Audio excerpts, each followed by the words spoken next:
আল্লাহ রাব্বুল আলামিন মুসা আলাইহিস সালাতু ওয়াস সালামকে হঠাৎ করে ইনভাইট করলেন, দাওয়াত করলেন, ও মুসা নবী, আপনার সাথে লং টাইম আলোচনা হবে, লম্বায় আলোচনা হবে, সময় নিয়ে তোর পাহাড়ে চলে আসুন। মুসা আলাইহিস সালাতু ওয়াস সালাম আনন্দে আত্মহারা হয়ে তোর পাহাড়ে চলে গেলেন। আল্লাহ রাব্বুল আলামিন নিজের পক্ষ থেকে মুসা নবীকে দাওয়াত করেছেন। মুসা নবী বুক ভরা আশা লইয়া তোর পাহাড়ের মধ্যে রওনা দিয়েছেন। আল্লাহ রাব্বুল আলামিন আমাকে দাওয়াত করেছেন আমার জন্য, না হয় আমার উম্মতের জন্য বড় বাজেট পাস করবেন, এই আশা নিয়ে তোর পাহাড়ের মধ্যে চলে গেলেন। আল্লাহ রাব্বুল আলামিন হযরতে মুসা কালিমুল্লাহকে তোর পাহাড়ে নিয়ে 1,40,000 ভাষায় আলোচনা করেছেন। 1,40,000 ভাষায় আলোচনা করার পর আল্লাহ রাব্বুল আলামিন মুসা নবীকে জিজ্ঞেস করতেছেন, আরে মুসা নবী,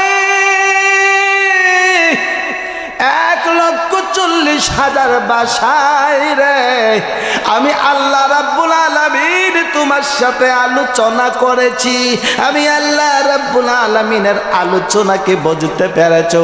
মুসা আলাইহিস সালাতু ওয়াস সালাম চোখের পানি সেরে সেরে কান্দে, আরে ডাকে মাবুদ গো, 1,40,000 ভাষায় এত কিছু আলোচনা করেছেন, একটা কথাও আমি বুঝতে পারি নাই। আল্লাহ রাব্বুল আলামিন বলেন, মুসা নবী রে, তার কারণটা কি জানো? মুসা বলেন, জানি না।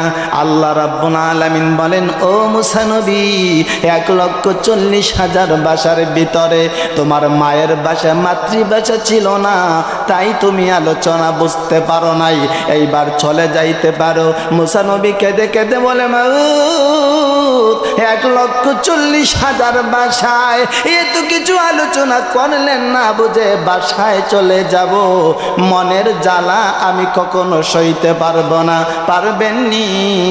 1,40,000 ভাষার সকল আলোচনা আমি মুসা নবীর মাতৃভাষায় রিপ্লাই শোনাইতেন। আল্লাহ রাব্বুল আলামিন বলেন, মুসা নবী রে, তোমার সেই আবেদনটা আমি কবুল করে নিলাম। আল্লাহ রাব্বুল আলামিন বলেন, 1,40,000 ভাষার সকল আলোচনা আমি মুসা নবীর মাতৃভাষায় শুনাইলাম। এইবার আল্লাহ বিদায় বেলা মুসা নবীকে ডেকে ডেকে বলেন, মুসা নবী রে, 1,40,000 ভাষার সমস্ত আলোচনায় আমি আল্লাহ তুমি মুসা নবীর মাতৃভাষায় শুনাইছি। ও মুসা নবী, এইবার বলো দেখি আমি আল্লাহ রাব্বুল আলামিনের আলোচনাকে বুঝতে পেরেছো? মুসা নবী ডেকে ডেকে বলেন, মাবুদ গো, শুধু বুঝি নাই, তারকিব তাহকিক সহকারে বুঝতে পেরেছি, প্রত্যেকটা শব্দের অর্থ বুঝতে পেরেছি। আল্লাহ রাব্বুল আলামিন বলেন, মুসা নবী রে, 1,40,000 ভাষার আলোচনা যদি বুঝে থাকো, বলো দেখি আমি আল্লাহ কি আলোচনা করেছি? মুসা কালিমুল্লাহ চকুর পানি সারে সারে কান্দার বলে, মাবুদ গো, বুক ভরা আশা নিয়ে আপনার কাছে এসেছিলাম, আমি তো ভেবেছিলাম আমার জন্য না হয় আমার উম্মতের জন্য আমাকে দাওয়াত করেছেন, তোর পাহাড়ে আইসা দেখি সব কিছু উল্টা হয়ে গেছে। আল্লাহ রাব্বুল আলামিন বলেন, মুসা নবী রে, কি উল্টা পাল্টা হয়ে গিয়েছে ওই কিছু শুনতে চাই না, 1,40,000 ভাষায় তোমার সাথে কি আলোচনা করেছি, এক কথায় জবাব দিতে হবে। হযরত মুসা নবী চকুর পানি ছেড়ে কান্নায়, আরে ডাকে মাবুদ, 1,40,000 ভাষায় যা কিছু আলোচনা করেছেন, ও প্রত্যেকটা আলোচনাই দেখি আখেরি নবীর উম্মতের প্রশংসার আলোচনা জুড়ে কন্যা সুবহানাল্লাহ। মুসা নবী আশ্চর্য হয়ে গেলেন, আল্লাহ, আপনি যেইভাবে আপনার পক্ষ থেকে আমাকে দাওয়াত করছেন, আমি তো বুক বড় আশা নিয়ে আসছিলাম, ভাবছিলাম আমাকে কিছু দিবেন না, আমার উম্মতকে। এতে দেখি আপনি আমার কথা একবারও বললেন না, আমার উম্মতের কথাও একবার বললেন না। 1,40,000 ভাষার গোটা আলোচনায় দেখি জৈনপুর এলাকার আখেরি নবীর উম্মতের প্রশংসায় ভরা। জোরে জোরে কর সুবহানাল্লাহ। কিন্তু আমরা নিজেই জানি না আমাদের সম্মান মান মর্যাদা কত। এইবার আল্লাহ রাব্বুল আলামিন বলেন, আমি এমনিতে বলি নাই কুনতুম খায়রা উম্মাতিন উখরিজাত লিন-নাস। বন্ধুগণ, সমস্ত মানুষের মধ্য থেকে আপনার উম্মতকে আমি বাছাই করে স্পেশালি ফোর্স হিসাবে তৈরি করেছি। জোরে করে সুবহানাল্লাহ। তবে একটা কথা আছে, আমাদের বাংলাদেশের জাতীয় পাখির নাম কি? জোরে কোন কি? দুইয়েল পাখি। আচ্ছা, বুকে হাত দিয়ে বলুন, দুইয়েল পাখি কি জানে সে যে আমার দেশের জাতীয় পাখি? জানে? যদি জানতো বেচারা, তাহলে মনে করেন ডালে খালে বিলে অনেক সময় টয়লেটের উপরেও বেচারা বৈশা পড়ে। যে কোটে কি না? ঠিক আমরা আমাদের মর্যাদা যদি জানতাম, আমাদের নবী রাহমাতুল লিল আলামিনের ওয়াসিলায় আল্লাহ আমাদের মর্যাদা কত বাড়াইছে, তাহলে আমরা এই দুনিয়ার জমিনে যেটাই ইচ্ছা সেটাই চলাফেরা করতাম না, এবং যা ইচ্ছা হারাম হালাল না বেছে এমনিতেই খাইতাম না। জোরে কোন ঠিক কিনা? আসুন তাহলে সৃষ্টিগতভাবে আমার নবী রাহমাতুল লিল আলামিন সকল নবী রাসূলদের কাঁধ যেখানে, আমার নবীর দুইটা কদম সেখানে। সকল নবী রাসূলদের উম্মতের দুইটা কাঁধ যেখানে, আমার নবী রাহমাতুল লিল আলামিনের উম্মতের দুইটা কদম সেখানে। জোরে জোরে কন্যা সুবহানাল্লাহ।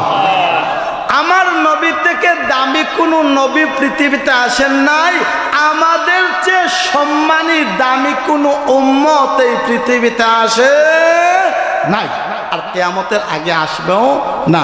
একটু জোরে জোরে কন্যা সুবহানাল্লাহ। মহব্বতে 2 মিনিট দুরূদ শরীফ পড়বেন। আল্লাহর রাসূল বলেছেন, কোন উম্মত মহব্বতে দুরূদ শরীফ পড়লে মদিনাতুল মুনাওয়ারা থেকে আমি নিজ কানে শুনি তার 2 টুটের আওয়াজ। জোরে কোন সুবহানাল্লাহ। মহব্বতে জোরে দুরূদ পড়বেন। আল্লাহুম্মা সাল্লি সাইয়্যিদিনা মুহাম্মাদ নাবি শাফি মাওলানা মাদ ইচ্ছা যদি করতেন নবীজি তাকতে পারতেন আসমানে। হরে উম্মতেরি মায়ায় নবী শোয়ে আসেন জমিনে। আল্লাহুম্মা সাল্লি আলা সাইয়্যিদিনা মুহাম্মাদ নাবি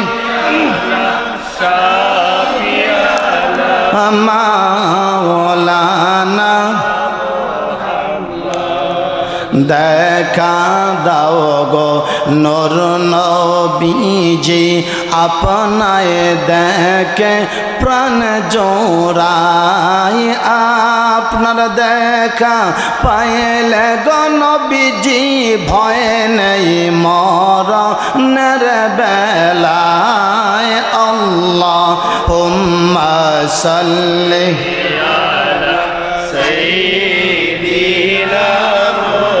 মুহাম্মাদ নাবি মাওলানা। এইবার মহাগ্রন্থ আল কোরআনুল কারীম থেকে একটা ছোট্ট আয়াত তেলাওয়াত করেছি। এই আয়াতকে আবর্তন করে আমার আলোচনা শেষ করার চেষ্টা করব। সবাই বলেন ইনশাআল্লাহ। আয়াতটি হচ্ছে, আল্লাহ রাব্বুল আলামিন কোরআনুল কারীমের মধ্যে বলছেন, ওয়া ইন্নাকা লাআলা খুলুকিন আযীম। বন্ধুগণ, অবশ্যই অবশ্যই আপনার চরিত্রকে আমি আল্লাহ মহান বললাম, বিশাল বললাম, আযীম বললাম। অন্যদিকে আল্লাহ রাব্বুল আলামিন আরশকে আযীম বলেছেন, আবার আরশের সাথে মিল রেখে আমার নবীর আদর্শকে আল্লাহ আযীম বলেছেন। জোরে কন্যা সুবহানাল্লাহ। আসুন একটু ব্যাখ্যা করি। আরশটা কত বড়? এই দুনিয়া থেকে প্রথম আসমানটা হচ্ছে 500 বছরের রাস্তা, দ্বিতীয় আসমানটা আরো 500 বছরের রাস্তা। এইভাবে 7 আসমান অতিক্রম করে সিদরাতুল মুনতাহা। 7 আসমান 7 জমিন একত্রিত করে যদি সিদরাতুল মুনতাহার মধ্যে রাখা হয়, সিদরাতুল মুনতাহা তার থেকে 1000 গুণ বড়। হুজুর এখন সুবহানাল্লাহ।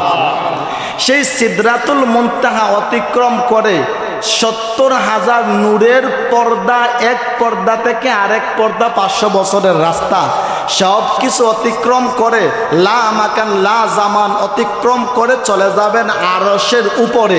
আরশের উপরে আর কোনো সৃষ্টি জগৎ নাই। এই সমস্ত সৃষ্টি জগৎটা আরশে আজিমের উপরে রাখলে আরশে আজিমের 1 হাত জায়গা দখল করতে পারবে না। জোরে কোন সুবহানাল্লাহ।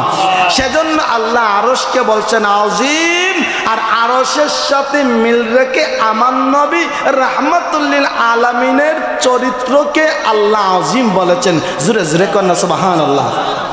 এবার আসুন আমার নবী রাহমাতুল লিল আলামিনের আদর্শ চরিত্র কেমনে আজিম হলো।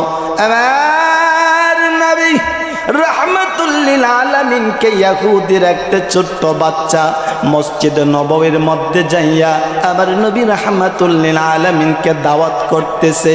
ও মক্কা মদিনার নবী, আগামীকাল দুপুর বেলা আমাদের ঘরে আপনার দাওয়াত।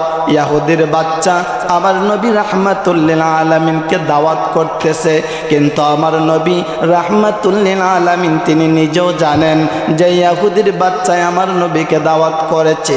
ওই ইহুদি আমার নবীর একবারে জাত শত্রু, চিরশত্রু। আমার নবী রাহমাতুল লিল আলামিন তিনি নিজেও জানেন ইহুদির মন আমার নবীর উপরে ভালো না। শুধু তাই নয়, আমার নবী রাহমাতুল লিল আলামিন তিনি ভালো করে জানেন ছোট বাচ্চার দাওয়াত একজন মানুষের জন্য যথেষ্ট নয়, গ্রহণযোগ্য নয়। ইহুদির বাচ্চা আমার নবী রাহমাতুল লিল আলামিনের আঙ্গুল মুবারকের মধ্যে ধরতেছে, ইয়া রাসূলুল্লাহ আগামীকাল আমার বাসায় আপনি যাইতে হবে, আপনার দাওয়াত। দোজাহানের নবী, উম্মতের কান্ডারি নবী, রাহমাতুল লিল আলামিন নবী ইহুদির বাচ্চার দাওয়াত পাইয়া ইহুদির ঘরের মধ্যে চলে গেলেন। এইবার দুপুর বেলা ইহুদি বেচারা ঘরের ভিতরে আসছে, আইসা দেখে রে আকাশের চাঁদ যেন ঘরের ভিতরে নেমে আসছে। আমার নবীকে দেখে ইহুদি তেলে বেগুনে জ্বলে উঠেছে। আরে আব্দুল্লাহর ছেলে মুহাম্মদ, তুমি তো জানো আমরা তোমার ধর্মকে মানি না। আরে আব্দুল্লাহর ছেলে মুহাম্মদ, আমার ঘরের মধ্যে কিসের জন্য এসেছ? আমার নবী রাহমাতুল লিল আলামিন বলেন, ইহুদি রে, তোর ছোট্ট বাচ্চা আমাকে দাওয়াত করেছে, সেজন্য তোর ঘরের ভিতরে এসেছি।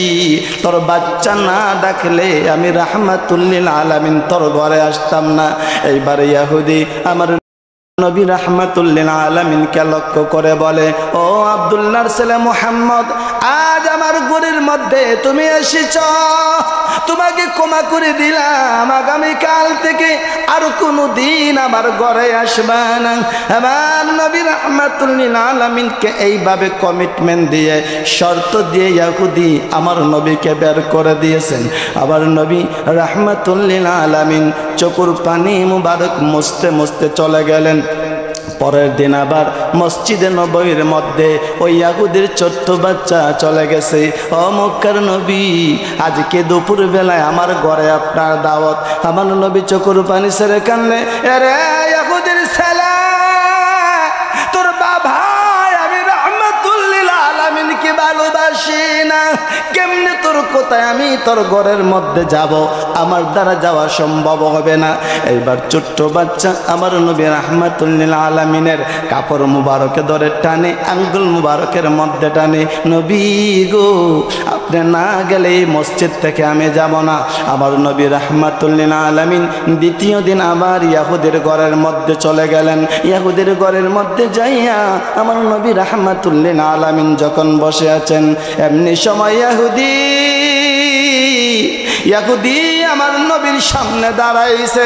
আমার নবী রাহমাতুল লিল আলামিনের চেহারা মোবারকের দিকে তাকাইয়া আমার নবীকে গালাগালি শুরু করেছে। নবী চোখের মোবারক পানি মোবারক ছাড়তেছেন আর মুছতেছেন। এইবার ইহুদি কটুর ভাষায় আমার নবীকে বলে, ও আব্দুল্লাহর ছেলে মুহাম্মদ, গতকালকে আপনাকে নিষেধ করেছিলাম আপনি এই জায়গার মধ্যে আসবেন না, আজকেও কিসের জন্য আসছেন? আমার নবী রাহমাতুল লিল আলামিন বলেন, ইহুদি রে, আজকেও তোর বাচ্চা আমাকে দাওয়াত করেছে। ইহুদি ডেকে ডেকে বলে, আরে আব্দুল্লাহর ছেলে মুহাম্মদ, তোমার কি শরম নাই? আমি নিষেধ করার পরেও ছোট বাচ্চার কথায় কেমনে আমার ঘরে আসলে? আবার নবী রাহমাতুল লিল আলামিনকে দ্বিতীয় দিন ইহুদি অপমান করে বের করে দিল, নিষেধ করে দিল, ও আব্দুল্লাহর ছেলে মুহাম্মদ, আরেকদিন যদি আমার ঘরের মধ্যে আসো, চাবুকের আঘাত করতে করতে পিঠের চামড়া মোবারক কাটাইয়া দেব। আমার নবী রাহমাতুল লিল আলামিন কিছু না বলে এইবার তিনি ঘর থেকে বের হয়ে চলে গেলেন। 3 নাম্বার দিন ইহুদির বাচ্চা আবার মসজিদে নববীর মধ্যে চলে গেলেন। ইয়া রাসূলুল্লাহ, ইয়া হাবিবাল্লাহ, আজকেও আমার ঘরে আপনি যাইতে হবে। আচ্ছা বলুন, এইভাবে একটা বাচ্চা আপনাদেরকে যদি দ্বিতীয় দিন বলে, আপনারা কি যাবেন? কথা কয় না, জোরে কোন যাবেন? কিন্তু তিনি তো দুজাহানের নবী রাহমাতুল লিল আলামিন। প্রথম দিন ইহুদি ধমক দিছে, নিষেধ করছে, নবী চলে গেলেন। দ্বিতীয় দিন খুব রাগান্বিত হয়ে গালাগালি করছে। ইহুদিদের চরিত্রই হচ্ছে মানুষকে গালাগালি করা, জোরে করতে কিনা? গোটা পৃথিবীকে অশান্ত করে তুলছে ওই ইসরায়েলের ইহুদিরা, জোরে করতে কিনা? পৃথিবীতে যত মানুষ আছে, কেন কি হয়েছে? কি হয়েছে? কি আপনারা বসেন, আপনারা বসেন। আল্লাহ আল্লাহ আল্লাহ আল্লাহ আল্লাহ আল্লাহ আল্লাহ। আমরা বসি, এখানে মাহফিল কমিটি আছে, ওনারা দেখবেন, ওনারা বুঝবেন, ঠিক আছে? ওনারা দেখবেন, ওনারা বুঝবেন, আমাদের সাথে ওনাদের কোনো দ্বন্দ্ব নাই। আপনারা বসেন, আর যারা আছেন এলাকার নেতৃত্বে আপনারা চলে যান। দেখেন, সুবহানাল্লাহ ওয়ালহামদুলিল্লাহ লা ইলাহা। কি বিষয় কি জান আমাদের? না, এখানে ভিতরের বাইরের মাইক প্রয়োজনে বন্ধ করে দেন, বাইরের মাইক বন্ধ করেন, তা ওনারা সমাধান করে আসুক, আমরা স্পিকারে আলোচনা শুনবো। হ্যাঁ, আমাদের স্পিকার চলবে, ভিতরে যারা আছেন বসে যান, আপনারা বসে যান, এখানে বসে যান। জি, এখানে যারা আসছেন আপনারা বসে পড়েন, আপনারা বসে পড়েন। বাইরে কিয়ামত হয়ে যাক দেখার মতো মানুষ আছে, যেরকম মারহাবা, আরো যখন মারহাবা। বাইরের মাইক বন্ধ, যেরকম ইয়া রাসূলুল্লাহ, আরো যেরকম আল্লাহু আকবার। আচ্ছা বলুন, আমরা এখানে যারা বসে আছি, আমরা তো মুসলমান, শুধু মুসলমান না, আমরা আখেরি নবীর উম্মত, যেরকম টেকে না? পৃথিবীতে আমরা আমাদের জীবনকে বাজি রেখেই চলে, যেরকম টেকে না? এগুলো আমাদের দেখার। হ্যাঁ, মাইক চললে তো হবে না, এখানে আলোর তো দরকার। আল্লাহুম্মা সাল্লি আলা সাইয়্যিদিনা মুহাম্মাদ নাবি শাফি মা মুহাম্মদ। আমার দিকে তাকান, যখন আলহামদুলিল্লাহ আমরা কবর পাইতেছি, ওটা বাইরের বেজাল, ঠিক আছে? আমাদের এখানে আমরা জান্নাতের ভিতরে নিরাপদে আছি। নারায়ে তাকবীর, নারায়ে রিসালাত।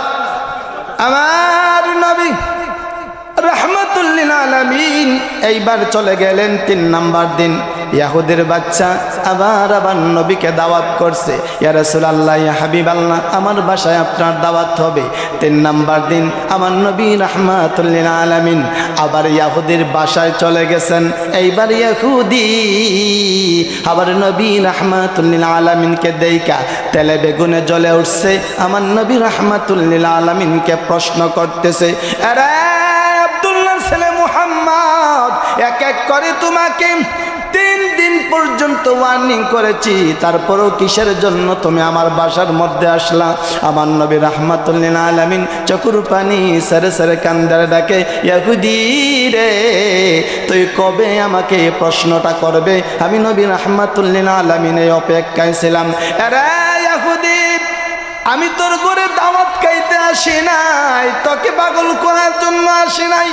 তোর ছোট্ট বাচ্চা যখন আমি রাহমাতুল লিল আলামিনকে দাওয়াত করে তোর ঘরে আসার জন্য, আমি নবী জানি রে ছোট্ট বাচ্চার দাওয়াত গ্রহণযোগ্য না, ছোট্ট বাচ্চার কথায় কখনো কার বাসায় যাওয়া যায় না।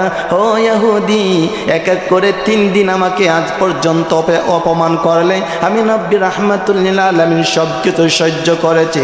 এইবারে ইহুদি প্রশ্ন করে, ও মক্কা মদিনার নবী, এত অপমান করলাম, এত গালাগালি করলাম, তারপরেও কিসের জন্য আমার ঘর তুমি ছাড়তেছ না? আমার নবী রাহমাতুল লিল আলামিন এইবার ইহুদিকে লক্ষ্য করে ডাকে, ইহুদি রে তোর ছোট বাচ্চা যখন আমি রাহমাতুল লিল আলামিনের আঙ্গুল মুবারকে ধরে, এই নবী রাহমাতুল লিল আলামিনের জামা মুবারক দইরা যখন টান দেয় রে ইহুদি, আমি রাহমাতুল লিল আলামিনের কলিজাটা নরম হয়ে যায়। তুই আমাকে এক এক করে এত অপমান করলে, তারপরেও তোর ঘর আমি নবী রাহমাতুল লিল আলামিন ছাড়ি নাই। তার একটাই কারণ রে ইহুদি, আমি তোর এত অপমান সহ্য করেছি একমাত্র তোর ছোট বাচ্চার মুখে হাসি ফুটানোর জন্য। জোরে কন্যা সুবহানাল্লাহ। ইহুদি রে, আমাকে গরিব ভাবিস না, আমি নবী গরিব না, আমি নবী তোর ঘরে আসার খাওয়ার জন্য আসি নাই, একমাত্র তোর ছোট বাচ্চার মুখে হাসি ফোটানোর জন্য আমি রাহমাতুল লিল আলামিন তোর সকল অপমানকে হাসি মুখে সহ্য করেছে। জোরে জোরে কোন সুবহানাল্লাহ। অন্যদিকে আমার নবী রাহমাতুল লিল আলামিনের সাহাবী হযরতে আবু বকর, হযরতে ওমর, হযরতে আলী আসাদুল্লাহিল গালিব, ওনাদের কানের মধ্যে খবর গিয়েছে, আলী হযরতে ওমর আপনারা জীবিত থাকতে আমার নবী রাহমাতুল লিল আলামিনকে ইহুদি তার বাসার মধ্যে দাওয়াত দিয়ে অপমান করে।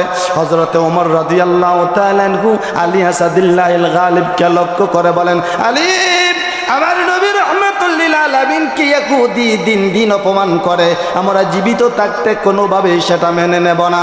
আলী রে, আজকে যদি রাহমাতুল লিল আলামিনকে অপমান করে, খোদার কসম করে বলি ইহুদির গর্দানটা দেহ থেকে আলাদা করে দেব, এই শপথ করে হযরত ওমর, হযরত আলী সঙ্গে আবু বকর সিদ্দিক রাদিয়াল্লাহু তাআলা আনহুকে সঙ্গী বানায়া ইহুদির ঘরের পিছনে তারা চক্কর দিতেছেন। এইবার আমার নবী রাহমাতুল লিল আলামিন ইহুদির ঘরের ভিতরে আছে। ইহুদিকে যখন বললেন, ইহুদি রে তোর ছোট বাচ্চার মুখে হাসি ফুটানোর জন্য আমি রাহমাতুল লিল আলামিন এত অপমান তোর সহ্য করেছি। ইহুদি ডেকে ডেকে বলে, নবী গো, আপনি বুঝি আমার ছোট বাচ্চার মুখে হাসি ফুটানোর জন্য এত অপমান সহ্য করেছেন? হ্যাঁ ইহুদি, তোর বাচ্চার মুখে হাসি ফুটানোর জন্য। এইবার ইহুদি চিৎকার দিয়ে ডাকে, হুজুর একটা ছোট বাচ্চার মুখে হাসি ফুটানোর জন্য এত অপমান যেই ব্যক্তি সহ্য করে রে, উনি সাধারণ কোনো মানুষ নয়, উনি আসলেই আল্লাহর নবী রাহমাতুল লিল আলামিন হবে। জোরে কন্যা সুবহানাল্লাহ। আমার নবী রাহমাতুল লিল আলামিন এইভাবে ইহুদির কথা শুনে চকুর পানি ছেড়ে কাঁদতেছেন। ইহুদির এইবার চলে যায়। ইহুদি ডেকে ডেকে বলে, ও মক্কা মদিনার নবী কই যাইবেন? যেই ধর্মের মধ্যে এত সুন্দর আদর্শ থাকে, এত সুন্দর ব্যবহার থাকে, আমি ইহুদি আর অন্য ধর্মের মধ্যে থাকতে চাই না, এই মুহূর্তে আমাকে পড়ায়া দেন লা ইলাহা ইল্লাল্লাহু মুহাম্মাদুর রাসূলুল্লাহ। ইহুদি আমার নবী রাহমাতুল লিল আলামিনের হাত মুবারকের মধ্যে বায়াত হয়ে গেলেন। এইবার নবী আনন্দের কান্না করতে করতে ঘর থেকে বের হয়ে যাইতেছেন। আমার নবী রাহমাতুল লিল আলামিনের সাহাবী হযরত ওমর একটা লাফ দিয়া তরবারি নিয়ে আসছেন। আলী আজকেও দেখি আমার নবী রাহমাতুল লিল আলামিন আলামিন কাঁদলে আমি সইতে পারি না। আজকে বুঝি ইহুদির কল্লা তার দেখে থাকবি না। এই বলে হযরত ওমর রাদিয়াল্লাহু তাআলা আনহু লাফ দিয়ে যখন চলে আসছেন, হযরত আলী আসাদুল্লাহিল গালিব পিছনে, আমার নবী বলেন ওমর রে তরবারিটা একটু নামাও। কোন ক্ষেত্রে হযরত ওমর রাদিয়াল্লাহু তাআলা আনহুর তরবারি কথার আগে চালাইয়া দিতেন। আমার নবী রাহমাতুল লিল আলামিন বলেন ওমর রে একটু দাঁড়া, ঘটনা কি শোনো। ওমর বলেন ইয়া রাসূলুল্লাহ আর সইতে পারতেছি না, ইহুদি আপনাকে সব সময় দাওয়াত দিয়ে অপমান করে। আমাদের কাছে রিপোর্ট আছে নবী গো আমরা জীবিত থাকতে আপনাকে অপমান করবে, আমরা সইতে পারি না। আমার নবী বলেন আরে ওমর আজকে কিসের জন্য এসেছ? এইবার হযরত ওমর ডেকে ডেকে বলেন ইয়া রাসূলুল্লাহ ইয়া হাবিবাল্লাহ আজকে এই ফয়সালা তরবারি দিয়ে করব, তরবারি দিয়ে সমাধান করার জন্য আসছি। আমার নবী বলেন ওমর রে তরবারি দিয়া যেই কাজটা সমাধান করার জন্য আসলি রে, আমি নবী রাহমাতুল লিল আলামিন আমার আদর্শের তরবারি দিয়া সেই কাজটা সমাধান করে দিয়েছি। জুরে কন্না সুবহানাল্লাহ। আমার দয়ালো নবী।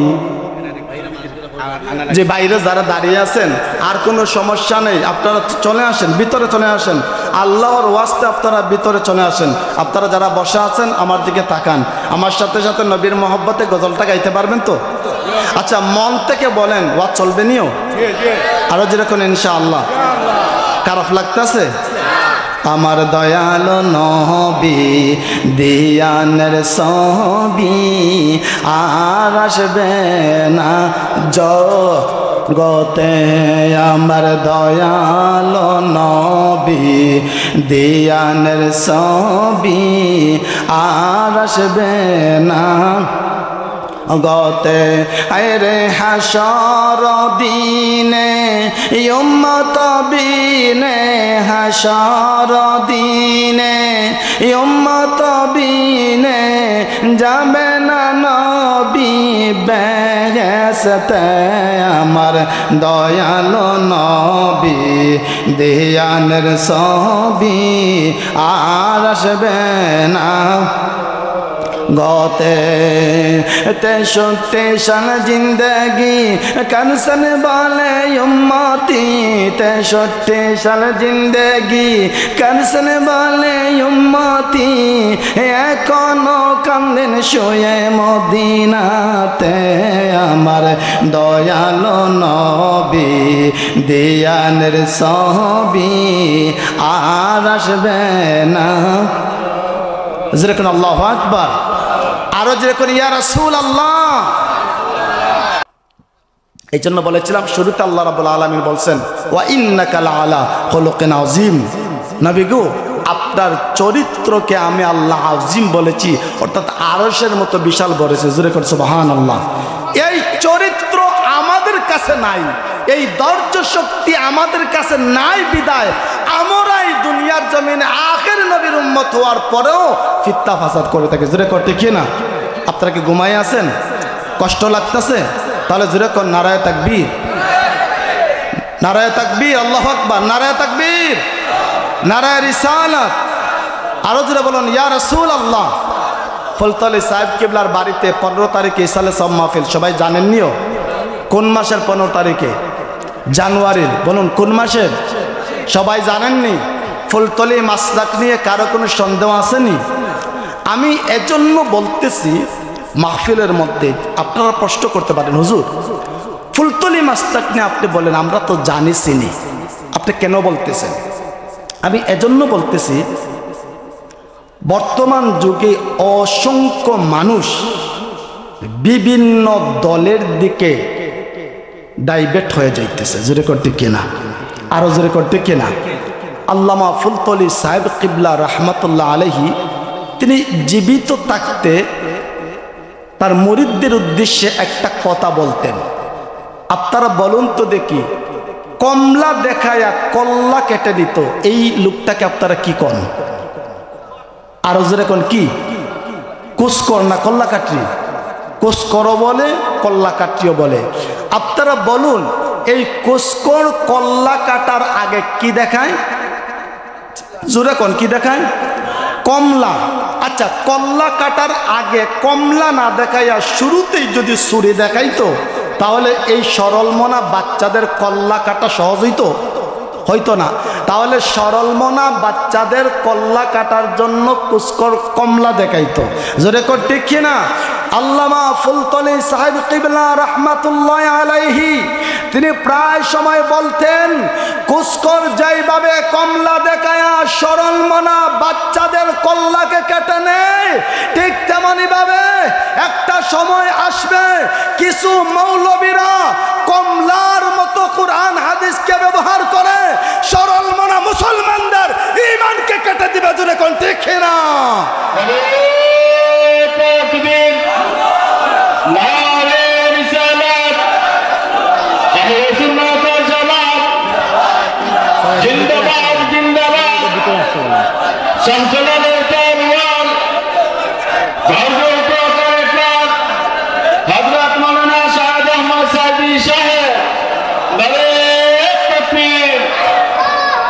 এইবার আমার নবী রাহমাতুল্লিল আলামিন হজরা মুবারকের মধ্যে নীরবে নিভৃতে চোখের পানি সেরে সেরে কান্দেন।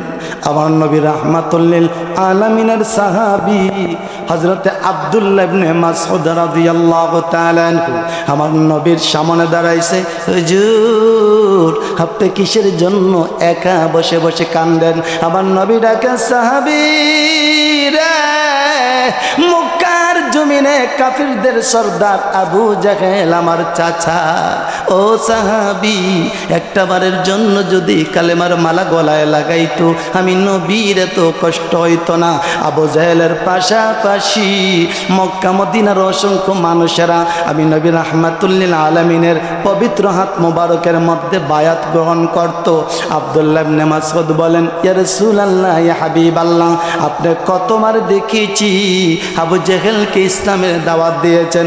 নবী গো, আমি সাহাবী সাক্ষী দেই, আপনি যতবার আবু জাহেলকে ইসলামের দাওয়াত দেওয়ার জন্য গিয়েছেন গো, নিষ্ঠুর বাচন আবু জাহেল আপনাকে কষ্ট দিয়েছে। ইয়া রাসূলুল্লাহ, ইয়া হাবিবাল্লাহ, আর কত আবু জাহেলের জন্য আপনি কাঁদবেন? আমার নবী রাহমাতুল্লিল আলামিন বলেন, সাহাবী রে, তারপরেও আমার মন শুধু কান্দে। আবু জাহেল যদি একটা বারের জন্য কালেমার মালা গলায় লাগাইতো। আমার নবীর সাহাবী ডেকে ডেকে বলেন, ইয়া রাসূলুল্লাহ, ইয়া হাবিবাল্লাহ, তাহলে একটা সুযোগ দেন, আমি সাহাবী আবু জাহেলকে শেষবারের মতো দাওয়াত দিতে চাই। আমার নবী বলেন, সাহাবী রে, আবু জাহেলকে দাওয়াত দেওয়ার জন্য যাইবে? ও সাহাবী, আবু জাহেল সুবিধার লোক না, তোমার সাথে অন্যায় অত্যাচার করতে পারে। আমার নবীর সাহাবী ডেকে ডেকে বলেন, হুজুর, আবু জাহেল আপনাকে কত কষ্ট দিয়েছে গো, আপনার উম্মতকে জান্নাতে নেওয়ার জন্য জীবনে কত রক্ত আপনি জড়াইছেন, কত কষ্ট করেছেন। আমি না হয় একটা দিন মাত্র কষ্ট করলাম। ইয়া রাসূলুল্লাহ, ইয়া হাবিবাল্লাহ, আবু জাহেলকে ইসলামের দাওয়াত দেওয়ার জন্য আমি যাব। আমার নবী পারমিশন দিলেন। ও সাহাবী আব্দুল্লাহ ইবনে মাসউদ, ঠিক আছে, আমি নবী পারমিশন দিলাম, শেষবারের মতো দাওয়াতটা নিয়ে যাও। এইবার আমার নবীর সাহাবী আব্দুল্লাহ ইবনে মাসউদ গভীর রজনীতে আবু জাহেলের বাসায় চলে গেলেন। আবু জাহেল, একটা মিনিটের জন্য দরজাটা খোলো। আবু জাহেল বলেন, এত সুন্দর আওয়াজ শুই না দেখি রে, আর ঘরের ভিতরে টিকা থাকতে পারি না। আবু জাহেল দরজার ভিতর থেকে কথা বলতেছে, কে গো, এত রাত্রে আমার দরজা নক করতেছো? আব্দুল্লাহ ইবনে মাসউদ বলেন, আবু জাহেল রে, দরজাটা খোলো, আল্লাহর রাসূল তোমার কাছে আমাকে পাঠাইছে। আবু জাহেল গভীর রজনীতে দরজাটা খুলছে। আমার নবী রাহমাতুল্লিল আলামিনের সাহাবী আব্দুল্লাহ ইবনে মাসউদ রাদিয়াল্লাহু তাআলা আনহু আবু জাহেলকে লক্ষ্য করে বলেন, আবু জাহেল রে, তোমার নবী রাহমাতুল্লিল আলামিন একটা কমিটমেন্ট দিয়ে আমাকে তোমার কাছে পাঠাইছেন। আবু জাহেল বলে, কি কমিটমেন্ট দিয়ে পাঠাইছেন? আরে আবু জাহেল, আমার নবী রাহমাতুল্লিল আলামিন বলেছে, একটা বারের জন্য কালেমার মালা যদি গলায় লাগাও রে, জান্নাতুল ফিরদাউসের টিকিট তোমার হাতে ধরাইয়া দিবে। রে আবু জাহেল, তুমি যদি কালিমার মালা গলায় লাগাও, মক্কার অসংখ্য সর্দারেরা আমার নবী রাহমাতুল লিল আলামিনের ছায়াতলে চলে আসবে। এই কথা যখন আব্দুল্লাহ ইবনে মাসউদ রাদিয়াল্লাহু তাআলা আনহু আবু জাহেলকে বলেছেন, নিষ্ঠুর পাষাণ আবু জাহেল রাগে রাগান্বিত হইয়া রে আমার নবী রাহমাতুল লিল আলামিনের প্রাণপ্রিয় সাহাবী হযরতে আব্দুল্লাহ ইবনে মাসউদ রাদিয়াল্লাহু তাআলা আনহু ডান কানের মধ্যে একটা তাপ্পর বসায়া দিয়েছে। আবু জাহেলের তাপ্পর খায়া আব্দুল্লাহ ইবনে মাসউদের ডান কানের পর্দা ফাইটা রক্ত গড়গড় করে পড়তেছে। আব্দুল্লাহ ইবনে মাসউদ কোনো কথা না বইলা এইভাবে কানটা চাপায়া ধরে আমার নবী রাহমাতুল লিল আলামিনের কাছে চলে গেলেন। এইবার আমার নবী রাহমাতুল লিল আলামিন তাকায়া দেখেন আব্দুল্লাহ ইবনে মাসউদ আসতেছে, এইভাবে কানটা চাপায়া ধরছে, রক্ত এইভাবে গাল বেয়ে বেয়ে মাটির মধ্যে পড়তেছে। আমার নবী রাহমাতুল লিল আলামিন চোখ মুবারক থেকে বৃষ্টির ফোঁটার মতো পানি মুবারক পড়তেছে। আব্দুল্লাহ ইবনে মাসউদ আমার নবী রাহমাতুল লিল আলামিনের সামনে দাঁড়াইছে। নবীজি কান্দার ডাকে, সাহাবী রে, আমি তো পূর্বেই বলেছিলাম আবু জাহেল সুবিধার লোক না, তুমি কিসের জন্য এত কষ্ট করতে গেলা, এত রিস্ক নিতে গেলা? আমার নবীর সাহাবী আব্দুল্লাহ ইবনে মাসউদ ডেকে ডেকে বলেন, হুজুর হুজুর গো, আপনি জীবনে কত রক্ত মুবারক জড়াইছেন। ইয়া রাসূলুল্লাহ, আমি সাহাবী, একটা দিন মাত্র আপনার জন্য রক্ত জড়াইছি নবী গো, তাতে আমি তেমন কষ্ট অনুভব করি নাই। ও জৈনপুর এলাকার মানুষেরা কারা গো, আজকে বুঝি এত সস্তা ইসলাম পাইয়া গড়ের ভিতরে তুমি বইসা আছো? আমার বোঝে আসে না, যেই নবী রাহমাতুল লিল আলামিন তোমার বেদায় ব্যতীত হইয়া একটা সেকেন্ডের জন্য বিছানায় পিঠ লাগায় নাই রে, এই নবীর সামনে কিয়ামতের ময়দানে কিভাবে তোমার চেহারা দেখাইবা? জুড়ে কোন ঠিক কিনা? 63 বছর জিন্দেগির মধ্যে নবীজি একটা মিনিটের জন্য আরামের বিছানায় শোয় নাই, আমার আপনার বেতায়। জুড়ে কোন না সুবহানাল্লাহ। আব্দুল্লাহ ইবনে মাসউদের গাল বেবে রক্ত পড়তেছে। আমার নবী রাহমাতুল লিল আলামিন দেখে চকুর পানি মুবারক সেরে সেরে কান্না করতেছেন। আব্দুল্লাহ ইবনে মাসউদও এইভাবে কান চাপায়া কান্না করতেছেন। নবীজি বললেন, ও সাহাবী, আমি নবীকে আঘাত করেছি, আমি সহ্য করেছি, কিন্তু তোমাকে আবু জাহেল আঘাত করেছে। সাহাবী রে, আমি নবী জানতে চাই তুমি কি প্রতিশোধ চাও? আল্লাহর রাসূলের সাহাবী বলেন, নবী গো, প্রতিশোধ চাই না, আপনি যেইভাবে আপনার রক্তের বিনিময় উম্মত জান্নাতে নিতে চান, আমি আব্দুল্লাহ ইবনে মাসউদ আমার রক্তের বিনিময় আপনার গুনাহগার উম্মতের নাজাত চাই। এখন সুবহানাল্লাহ। আমার নবী রাহমাতুল লিল আলামিন কাঁদতেছেন, এইবার সাহাবীও কাঁদতেছে, দুইজন একত্রিত হয়ে কান্না করতেছেন। এমনি সময় হযরতে জিবরাইল আমার নবী রাহমাতুল লিল আলামিনের সামনে দাঁড়ায়া গিয়েছে। ইয়া রাসূলুল্লাহ, ইয়া হাবিবাল্লাহ, আপনারা কান্না করতেছেন কিসের জন্য? আমার নবী বলেন, জিবরাইল রে, আবু জাহেল আমার সাহাবীর গালে থাপ্পড় মারছে। এই কথা শোনার সাথে সাথে হযরতে জিবরিল আমিন কিলকিল করে হাসতে শুরু করেছে। আমার নবী বলেন, জিবরাইল রে, আমি কান্না করতেছি, আমার সাহাবীর গাল বেয়ে বেয়ে রক্ত পড়তেছে, আমার সাহাবীও কান্না করতেছে। ও জিবরাইল, তুমি কিসের জন্য হাসতেছো? জিবরাইল ডেকে ডেকে বলেন, ইয়া রাসূলুল্লাহ, ইয়া হাবিবাল্লাহ, আজকে আমাকে যেই প্রশ্নটা আপনি করতেছেন, আপনারা কান্না করতেছেন, আমি জিবরাইল হাসতেছি। নবী গো, আজ থেকে 10 বছর পর এই প্রশ্নের জবাবটা দেব। এইবার হযরতে জিবরিল চলে গেলেন। 10 বছর সময় অতিবাহিত হয়ে গেল। আবু জাহেলের সাথে যুদ্ধ সংগঠিত হলো। একটা মহব্বতে দুরূদ শরীফ পড়েন, আপনারা ঘুম আসছে। আল্লাহুম্মা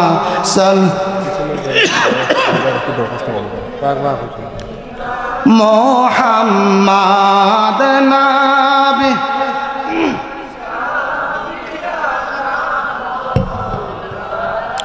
একটু দয়া করে, পিছনে জায়গা হইতেছে না, পিছনে যারা আছেন একটু সামনে চলে আসেন, আমার দুরুদের ছানে ছানে আপনারা চলে আসেন। আল্লাহুম্মা সাল্লি আলা সাইয়্যিদিনা মুহাম্মাদ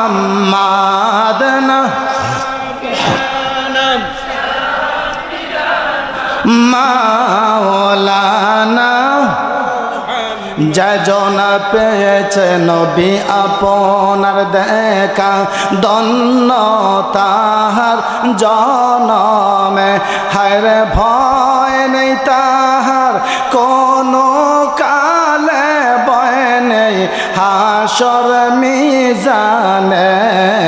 আল্লাহুম্মা সাল্লি আলা সাইয়্যিদিনা মুহাম্মাদ নাবি শাফিয়ানা মাওলানা মুহাম্মদ। জিবরাইল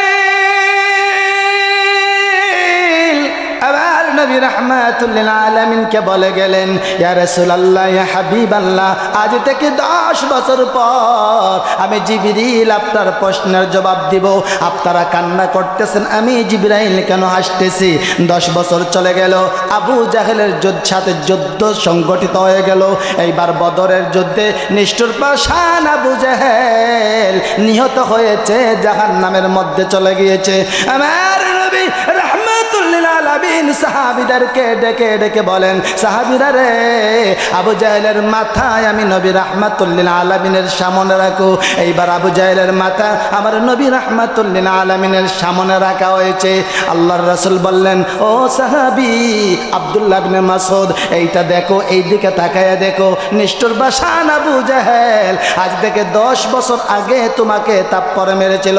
সাহাবী রে, তুমি এখন পর্যন্ত দুনিয়ার জমিনে আছো, নিষ্ঠুর পাষাণ আবু জাহেল জাহান্নামে চলে গেছে। আমার নবী রাহমাতুল লিল আলামিন এই কথা বলে আব্দুল্লাহ ইবনে মাসউদকে সান্ত্বনা দিতেছেন। আব্দুল্লাহ ইবনে মাসউদ রাদিয়াল্লাহু তাআলা আনহু মুস্কি মুস্কি আসতেছেন। এইভাবে কোমর থেকে তরবারিটা বের করে আবু জাহেলের ডান কানের মধ্যে তরবারি ঢুকাইছে। বলুন কোন কানে? আরো জোরে কোন কানে? আর আবু জাহেল থাপ্পড় মেরেছিল আব্দুল্লাহ ইবনে মাসউদের ডান কানে। কোনখানে? এইবার আব্দুল্লাহ ইবনে মাসউদ আবু জাহেলের ডান কানে তরবারি ঢুকাইয়া এইভাবে আঘাত করতেছে, মৃত্যু রক্ত গড়গড় করে পড়তেছে। এই দৃশ্যটা দেখে আমার নবী রাহমাতুল লিল আলামিন হাসতেছেন, আব্দুল্লাহ ইবনে মাসউদ তিনিও হাসতেছেন। এমনি সময় হযরত জিবরাইল আমার নবী রাহমাতুল লিল আলামিনের সামনে দাঁড়াইয়া কিলকিল করে হাসতে শুরু করেছে। আমার নবী ডেকে ডেকে বলেন, জিবরাইল রে, আমি হাসতেছি, আমার সাহাবী হাসতেছে, তুমি কিসের জন্য হাসতেছো? আমার নবী রাহমাতুল লিল আলামিনের প্রশ্নের জবাবে জিবরাইল ডেকে ডেকে বলেন, ইয়া রাসূলুল্লাহ, ইয়া হাবিবাল্লাহ, এইরকম একটা প্রশ্ন আপনি 10 বছর আগে আমি জিবরাইলকে করেছিলেন, আপনার কি মনে আছে? আমার নবী বলেন, জিবরাইল, হ্যাঁ মনে আছে। তখন আমরা কান্না করেছিলাম, তুমি হাসছিলে, এইবার আমরা হাসতেছি, তুমি কিসের জন্য হাসতেছো? জিবরাইল বলেন, ইয়া রাসূলুল্লাহ, ইয়া হাবিবাল্লাহ, এইবার আমার প্রশ্নের জবাব দেন। আবু জাহেল যখন জীবিত ছিল, আপনার সাহাবীকে ইসলামের দাওয়াত দেওয়ার জন্য আবু জাহেলের কাছে আপনি পাঠাইছিলেন। পাঠাইছিলাম। আমি জিবরাইল জানতে চাই, ও নিষ্ঠুর পাষাণ আবু জাহেল আপনার সাহাবী আব্দুল্লাহ ইবনে মাসউদের কোন কানের মধ্যে থাপ্পড় মেরেছিল? আমার নবী বলেন, জিবরাইল রে, আমার সাহাবীর ডান কানের মধ্যে থাপ্পড় মেরেছিল। ইয়া রাসূলুল্লাহ, ইয়া হাবিবাল্লাহ, তখন আপনারা কান্না করেছিলেন। নবী গো, আমি জিবরিল এইবার জানতে চাই, আব্দুল্লাহ ইবনে মাসউদ রাদিয়াল্লাহু তাআলা আনহু আবু জাহেলের কোন কান দিয়া তরবারি ঢুকাইছে? আমার নবী বলেন, ডান কান দিয়া তরবারি ঢুকাইছে। জিবরাইল ডেকে ডেকে বলেন, হুজুর, 10 বছর আগে নিষ্ঠুর পাষাণ আবু জাহেল যখন আপনার সাহাবীর ডান কানের মধ্যে থাপ্পড় মেরেছিল, আপনি বলেছিলেন, সাহাবী রে, প্রতিশোধ চাইলে বলো, আমি নবী প্রতিশোধের ব্যবস্থা করব। আপনার সাহাবী বলেন, প্রতিশোধ লাগবে না। ইয়া রাসূলুল্লাহ, ইয়া হাবিবাল্লাহ, আপনার সাহাবী এবং আপনি তখন একটু জিকির করেন, লা ইলাহা, আরো জোরে লা ইল্লাল্লাহ, মোহব্বতে লা ইলাহা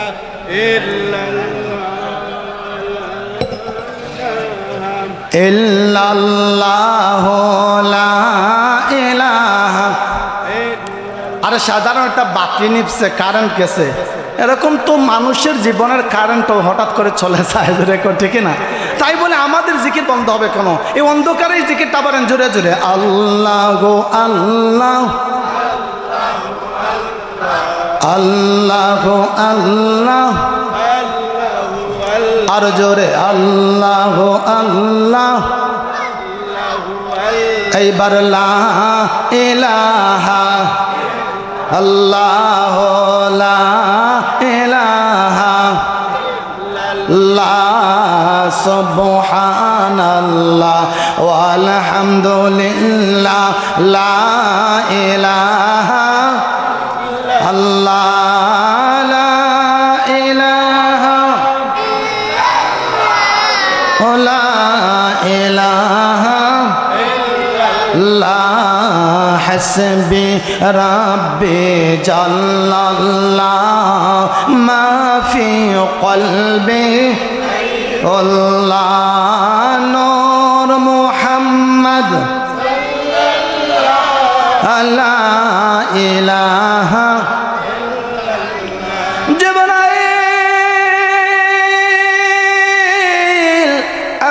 নবী রাহমাতুল লিল আলামিনকে বললেন, ইয়া রাসূলুল্লাহ, ইয়া হাবিবাল্লাহ, সেই সময় আপনি প্রতিশোধ চান নাই নবী গো। এইবার আপনি আমি জিবরাইলকে প্রশ্ন করেছেন, জিবরাইল তুমি কিসের জন্য আসতেছো? ইয়া রাসূলুল্লাহ, ইয়া হাবিবাল্লাহ, 10 বছর আগে আল্লাহ রাব্বুল আলামিন আমাকে বলেছিলেন, জিবরাইল রে, আমার বন্ধু রাহমাতুল লিল আলামিনের প্রাণপ্রিয় সাহাবী আব্দুল্লাহ ইবনে মাসউদের ডান কানের মধ্যে আবু জাহেল তাপ্পর মেরেছে। আরে জিবরাইল, আমার বন্ধু রাহমাতুল লিল আলামিন বেতায় ব্যতীত হইয়া চোখের মুবারক থেকে পানি মুবারক ছেড়েছে, প্রতিশোধ চায় নাই জিবরাইল রে। তবে আমি আল্লাহ রাব্বুল আলামিন প্রতিশোধ ছাড়া কাউকে ছাইরা দেন না। আরে জিবরাইল, আমার বন্ধুর কাছে হাসির মাধ্যমে একটা কবর দাঁড়ায়া দে। আজকে নিষ্ঠুর বাসান আবু জাহেল আমার নবীর সাহাবীর যেই কানের মধ্যে তাপ্পর মেরেছে রে, আমি আল্লাহ 10 বছর পরে আবু জাহেলের সেই কান দিয়া ওই সাহাবীর তরবারি দুখায়া আমার বন্ধুর পক্ষ থেকে আমি আল্লাহ প্রতিশোধ আদায় করব। জোরে কন্যা সুবহানাল্লাহ। এতক্ষণ আমার আলোচনাকে বুঝতে পেরেছেন? তাহলে রাসূল সাল্লাল্লাহু আলাইহি ওয়াসাল্লাম এখনো তরবারির আঘাত সাহাবীর উপরে পড়েছে, তাপ্পর পড়েছে, রক্ত ঝরেছে, রাসূল আদর্শ থেকে এক চুল সরেন নাই। জোরে কোন ঠিক কিনা? আল্লাহ রাব্বুল আলামিন আয়াত নাজিল করে দিলেন, ওয়া ইন আকাবতুম ফাআকিবু বিমিসলি মা উকিবতুম বিহি।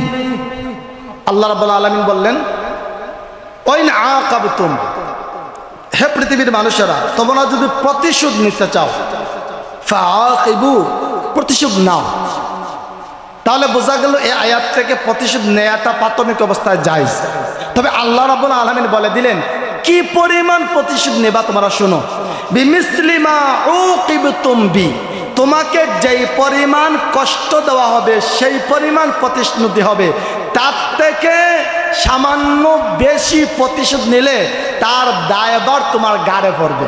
কথাটা ক্লিয়ার বুঝতে পারতেছেন? যেমন কোনো ব্যক্তি আপনাকে একটা গালি দিছে, একই সাইজের একই ওজনের, আর একটা গালি ওই ব্যক্তিকে আপনি দিতে পারবেন। এর চেয়ে যদি এক্সট্রা আরো একটা গালি আপনি দেন, এইটার প্রায়শ্চিত্ত কিন্তু আপনার গলায় আপনার গ্রহণ করতে হবে। কথাটা ক্লিয়ার বুঝতেছেন? কোনো ব্যক্তি আপনাকে একটা থাপ্পড় মারছে, একই সাইজের একই ওজনের আর একটা থাপ্পড় যদি আপনি দিতে পারেন, এইটা আপনার জন্য জায়েজ। আর যদি তার থেকে একটু বেশি দেন তাহলে এটা আপনার জন্য আযাব হয়ে যাবে। যেরকম ঠিক না? সাথে সাথে আল্লাহ রাব্বুল আলামিন বললেন, ওয়ালা ইন সাবারতুম, আর যদি তোমরা সবর করতে পারো, কি করতে পারো, লাহুয়া খায়রুল লিসাবিরিন। আল্লাহ রাব্বুল আলামিন বলে এইটা তোমাদের জন্য অতি উত্তম হবে। কিরকম উত্তম হবে? যদিও দুনিয়ার জমিনে তোমরা সবর করো, আল্লাহ রাব্বুল আলামিন বলেন ওই মাজলুম ব্যক্তির পক্ষ থেকে আমি আল্লাহ লাভে আসলে খবর করব, অর্থাৎ প্রতিশোধ নেব। জুড়ে জুড়ে কোন সুবহানাল্লাহ। তাহলে আমরা পৃথিবীতে চলাকালীন অবস্থায় আল্লাহর রাসূলের এবং আল্লাহর ওলিদের আদর্শ গ্রহণ করব। জোরে করে ইনশাআল্লাহ। এইবার আসুন, হুজুর বলেছিলেন জান্নাতের গেট পর্যন্ত পৌঁছায়া দিবে আল্লাহ রাব্বুল আলামিনের মহব্বতের নবী হযরতে মূসা কালিমুল্লাহ। আল্লাহ রাব্বুল আলামিনকে ডাক দিয়ে বলেন, মাবুদ গো, আমার জামানার মধ্যে সব থেকে বড় গুনাহগার লোকটাকে দেখতে চাই। সাথে সাথে বললেন, ও মাবুদ, আমার জামানার মধ্যে সব থেকে বড় আউলিয়া লোকটাকে দেখতে চাই। আল্লাহ রাব্বুল আলামিন বলেন, মূসা নবী রে, এইরকম তো কোনো গুনাহগারকে আমি প্রকাশ করি না, নেককারকেও প্রকাশ করে না। হযরতে মূসা নবী সিজদায় পড়ে কাঁদে, আমার জামানার মধ্যে সব থেকে বড় গুনাহগার লোকটাকে দেখতে চাই। আমি মূসা নবীর দোয়াটা আপনি বিনয়ের সাথে বলতেছি, কবুল করেন। আল্লাহ রাব্বুল আলামিন বলেন, মূসা নবী রে, তোমার জামানার সব থেকে বড় গুনাহগার লোকটাকে দেখাবো। আমি আল্লাহ তোমার সাথে কমিটমেন্ট করলাম। পাশাপাশি বললেন, মাবুদ গো, আমার জামানার মধ্যে সব থেকে বড় জান্নাতি লোকটা, আউলিয়া লোকটাকেও দেখতে চাই। আল্লাহ রাব্বুল আলামিন বলেন, মূসা নবী রে, তোমার এই অ্যাপ্লাইটাও আমি আল্লাহ অ্যাকসেপ্ট করলাম। আরে জনপুর এলাকার গুনাহগার উম্মতেরা কারা গো, আজকে বুঝি তোমার জন্য আমার আল্লাহ অপেক্ষায় আছে। কখন জানি আমার গুনাহগার বান্দা আমার কাছে আসবে, চোখের পানি ছাড়বে, আমি আল্লাহ তাকে গুনাহ থেকে পবিত্র বানাইয়া দিব। এইবার মূসা নবীর দোয়া আল্লাহ কবুল করলেন। আল্লাহ রাব্বুল আলামিন বলেন, মূসা নবী রে, একবারে ভোরবেলা অমুক পাহাড়ের কিনারায় দাঁড়াইয়া থাকবে। ভোরবেলা তাকাইয়া তাকাইয়া দেখবি রে, মধ্যম বয়সের একটা যুবক ছোট্ট একটা বাচ্চাকে হাতে করে নিয়ে পাহাড়ের উপরে উঠতেছে। মূসা নবী রে, এই লোকটা তোমার জামানার মধ্যে সব থেকে বড় গুনাহগার। মূসা আলাইহিস সালাতু ওয়াস সালাম আল্লাহ রাব্বুল আলামিনের দেয়া ডেট অনুযায়ী পাহাড়ের কিনারায় একবারে ভোরবেলা দাঁড়ায় আছেন। মূসা নবী বলেন, আমি একটু দূরে তাকায়া দেখি রে, আল্লাহ রাব্বুল আলামিন যেইভাবে গুনাহগার লোকের বর্ণনা দিয়েছিলেন, সেই রকম একটা গুনাহগার পাহাড়ের উপরের মধ্যে উঠতেছে। মূসা নবীর বুঝতে দেরি হলো না, সিজদার মধ্যে পড়ে তিনি কান্না শুরু করলেন, মাবুদ, মাবুদ গো, গুনাহগার যখন জমিনের মধ্যে হাঁটে, আপনার আযাব আর গজব তার মাথার উপরে চলাফেরা করে। ও মাবুদ, এই মুহূর্তে আপনি কোনো আযাব গজব চাইরেন না। এইবার মূসা নবী ওই জায়গার মধ্যে দাঁড়াইয়া কান্দে আর ডাকে, মাবুদ গো, আপনি বলেছিলেন আমার জামানার সব থেকে বড় আউলিয়া লোকটাকে দেখাইবেন, কখন দেখাইবেন? আল্লাহ রাব্বুল আলামিন বলেন, মূসা নবী রে, সন্ধ্যা পর্যন্ত একই জায়গায় দাঁড়াইয়া থাকো। আরে মূসা নবী, সন্ধ্যা যখন হবে রে, তোমার জামানার সব থেকে বড় আউলিয়া লোকটাকে তুমি দেখতে পাবে। মূসা নবী বলেন, আমি সন্ধ্যা পর্যন্ত একই জায়গায় দাঁড়াইয়া থাকলাম। আল্লাহ ওয়াদা করেছেন, কমিটমেন্ট করেছেন। আল্লাহ রাব্বুল আলামিন ওয়াদা করেছেন, কমিটমেন্ট করেছেন, সকালবেলা দেখাইবেন আমার জামানার সব থেকে বড় গুনাহগার লোকটাকে।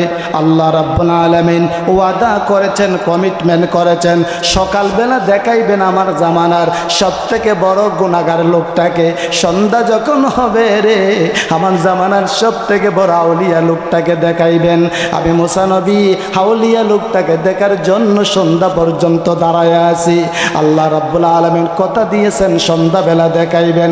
আমি পাহাড়ের দিকে তাকায়া দেখি, সকালবেলার গুনাহগার লোকটা সন্ধ্যাবেলা পাহাড় থেকে নেমে আসতেছে। মূসা নবী আল্লাহ রাব্বুল আলামিনের কাছে জানতে চান, মাবুদ গো, আপনি তো নিজে বলেছিলেন সকালবেলা দেখাইবেন আমার জামানার সব থেকে বড় গুনাহগার লোকটাকে, সন্ধ্যাবেলা দেখাইবেন আমার জামানার সব থেকে বড় আউলিয়া লোকটাকে। কই সকালবেলার গুনাহগার লোকটাকে সন্ধ্যাবেলা দেখতেছি পাহাড়ের উপর থেকে নেমে আসতে। আল্লাহ রাব্বুল আলামিন বলেন, মূসা নবী রে, আমি আল্লাহ রাব্বুল আলামিন গুনাহগার লোকটা এবং আউলিয়া লোকটা তোমাকে দেখাইছি। মূসা নবী বলেন, মাবুদ গো, আমি তো গুনাহগার লোকটাকে দুইবার দেখছি। আল্লাহ বলেন, মূসা নবী রে, না না, আমি আল্লাহ তোরে আউলিয়া এবং গুনাহগার দুইটাই দেখাইছি। মূসা নবী বলেন, মাবুদ গো, আপনার সাথে ডিবেট করতে চাই না, ঝগড়া করতে চাই না। একটা লোক আমি মুসা নবী 2 বার দেখেছি গো, কে গুনাহগার কে নেককার আমি কিছুই বুঝতে পারলাম না। এবার আল্লাহ রাব্বুল আলামিন বলেন মুসা নবী রে, গুনাহগার নেককার দুইটাই তুমি দেখেছো। মুসা নবী বলেন মাবুদ গো, আসল কথাটা বলে ফেলেন। এইবার আল্লাহ রাব্বুল আলামিন বলেন মুসা নবী রে, এখন পর্যন্ত বুঝতে পারলে না আমি আল্লাহ রাব্বুল আলামিন যেই লোকটাকে তোমার জামানার সবথেকে বড় গুনাহগার বানাইয়া পাহাড়ে উঠাইছে, আমি আল্লাহ সন্ধ্যাবেলা সেই গুনাহগারকে তোমার জামানার সবথেকে বড় আউলিয়া বানাইয়া দিছি। জুরে কন্যা সুবহানাল্লাহ। আসেন না, একটু ধৈর্য ধরেন, আমরাও আউলিয়া হওয়ার পথে হাঁটতেছি। জুরে কোন সুবহানাল্লাহ। এতে মুসা নবীর উম্মত, কোন নবীর উম্মত? তো মুসা নবীর উম্মতের কাঁধ যেখানে, জৈনপুর এলাকার আখেরি নবীর উম্মতের 2টা কদম সেখানে। জুরে জুরে কোন সুবহানাল্লাহ। মুসা নবী অবাক হয়ে গেলেন, আল্লাহ আসলেই তো আপনি রহমান এবং রাহিম। আর না হয় কিছুক্ষণ আগে যে লোকটা ছিল আমার জামানার সবথেকে বড় নিকৃষ্ট প্রাণী, এই লোকটাকে একটা সন্ধ্যাবেলার ভিতরে আমার যুগের সবচেয়ে বড় আউলিয়া বানিয়ে দিয়েছেন। আল্লাহ এতে আমার কোনো আপত্তি নাই, তবে একটা প্রশ্ন আছে। কি আছে? আল্লাহ এই যে সকাল সন্ধ্যার ভিতরে এই লোকটাকে এত বড় মর্যাদা দিলেন, কোন কারণে দিলেন? এইটা আমি মুসা নবীরে বইলা দেন। জুরে জুরে কন্যা সুবহানাল্লাহ। আল্লাহ রাব্বুল আলামিন বলেন মুসা নবী রে, এই লোকটা যখন পাহাড়ের উপরে উঠেছে, পাহাড়ে ওঠার পরে তার ছোট্ট বাচ্চা তাকে ডেকে ডেকে বলে বাবা, বাবা গো, এত বিশাল বড় পাহাড় গো বাবা, এই পাহাড়ের দৃশ্য কত সুন্দর দেখা যায়, পারবেননি আরেকটা বড় পাহাড়ের মধ্যে আমাকে নিয়ে যাইতে? এইবার বাবা ছোট্ট বাচ্চার দিকে লক্ষ্য করে ডাকে, ও সন্তান, এর থেকে বড় আরেকটা পাহাড় আছে রে বাবা, ওই পাহাড়ে পৃথিবীর কোনো মানুষ যাইতে পারে না। বাবা পাহাড় যদি থাকে গো, মানুষ কেন যাইতে পারবে না? রে মুসা নবী আমার গুনাহগার মান্দা তার সন্তানের দিকে লক্ষ্য করে বলে, সন্তানের এই পাহাড়ের মধ্যে মানুষ যাইতে পারে না। তার কারণ হলো এই পাহাড়টা দুনিয়ার কোনো পাহাড় নয়, এই পাহাড়টা হচ্ছে আমি গুনাহগারের গুনার পাহাড়।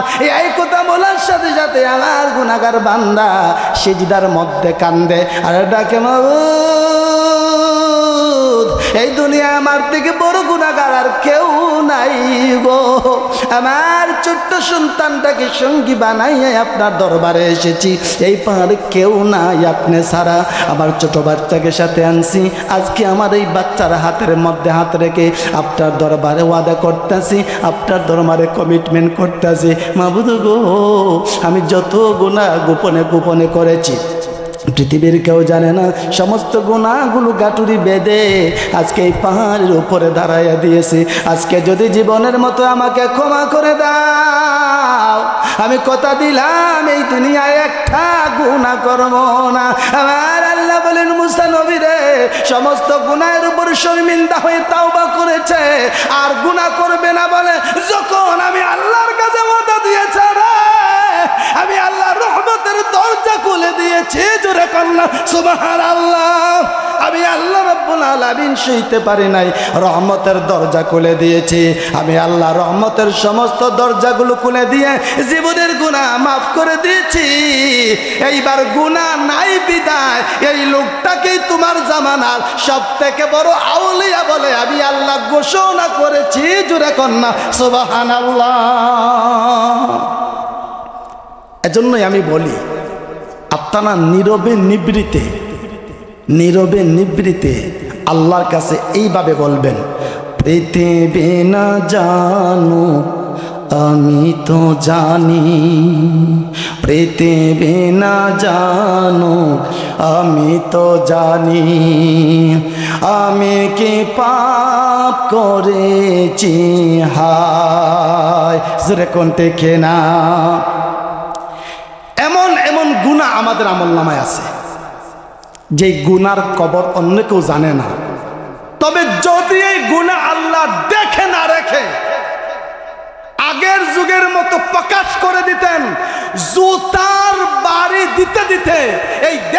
আমাদেরকে তাড়াবে, এরকম অপরাধ আমরা করেছি। জোরে করতে কিনা? এজন্য তো তাড়ানোর আগেই অসংখ্য পাপিষ্টরা দেশ ছেড়ে এমনিতে ভালাইয়া গেছে। জোরে করতে কিনা? আপনি বলবেন পৃথিবী না জানো আমি তো জানি, আমি কি পাপ করেছি হায়, আমার পাপের করলে হিসাব, আমার পাপের করলে হিসাব, বাঁচার আমার নেই উপায়, দয়াময় তুমি মাফ করো আমায়, মাফ করো আমায়। যেরকম আমিন। এবার পয়েন্টে চলে আসি। কথা ছিল জান্নাতের গেট পর্যন্ত আপনাদেরকে পৌঁছায় দেব, যেরকম ইনশাআল্লাহ। আল্লাহ মুসা নবীর উম্মতকে সকাল সন্ধ্যার ভিতরে জীবনের গুনাহ মাফ করে দিয়েছেন। কি করে দিয়েছেন? তবে আমাদের বেলায় আল্লাহ অন্যভাবে এর থেকে বড় একটা পুরস্কার রাখছেন। যেরকম সুবহানাল্লাহ। হুজুর কি রাখছেন? আল্লাহ বলছেন আখেরি নবীর উম্মত, আমার বন্ধুর উম্মতকে আমি আল্লাহ শুধু মাফ করব না, সাথে আরো কিছু দিব। আল্লাহ কি দিবেন? আল্লাহ বলছেন আমার বন্ধুর উম্মত একটা না 10 বছর, 20 বছর, 30 বছর, 40 বছর ছোট গুনাহ না বড় বড় গুনাহ করছে। এইবার আমার বন্ধু যদি তাওবার মতো তাওবা করে, বলুন কিসের মতো? তাওবার মতো তাওবা করে, যেই তাওবা আল্লাহ কোরআনে বলছেন তাওবাতান নাসুহা। আল্লাহ রাব্বুল আলামিন কোরআনে বলছেন বিসমিল্লাহির রহমানির রহিম,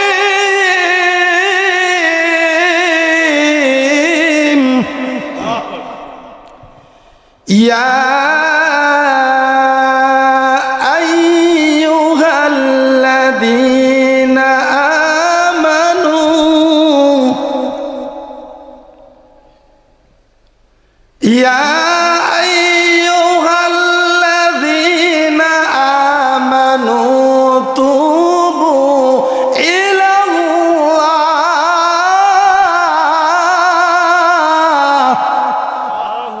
যেরকম আল্লাহু আকবার, তুবু ইলাল্লাহি তাওবাতান নাসুহা।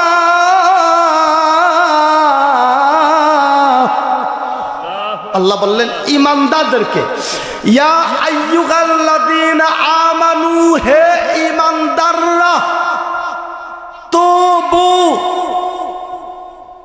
তাবা ইয়াতুবা, তাওবাতু মাসদার থেকে তুবু জমা আসছে গা, তোমরা তাওবা করো ইলাল্লাহি, আল্লাহর কাছে, তাওবাতান নাসুহা, পুত পবিত্র ফরমালিন মুক্ত বিশুদ্ধ তাওবা। যখন সুবহানাল্লাহ। হুজুর আমরা কি ফরমালিন ওয়ালা তাওবা করি? হ্যাঁ করেন। কেমনে? আমরা দেখবেন সারা জীবন আস্তাগফিরুল্লাহ ইন্নাল্লাহ গাফুরুর রহিম এটা পড়িনিও। ও যুবকেরা কথা পড়িনিও। আল্লাহর কসম আস্তাগফিরুল্লাহ পড়ার নাম তাওবা না। আরবিতে ইস্তাগফারা ইয়াস্তাগফিরু, আল ইস্তিগফারু বাবে ইস্তিফআল থেকে ইস্তিগফার শব্দের অর্থ হচ্ছে ক্ষমা চাওয়া। সবাই মুখস্থ করে জুড়ে বলুন ইস্তিগফার শব্দের অর্থ কি? আরো জোরে কি? বাবারে খুব সংক্ষেপে এমন একটা ওয়াজ আপনাদের হাতে তুলে দিয়ে যাইতেছি, এটা কিন্তু সারা জীবনের একটা কামাই।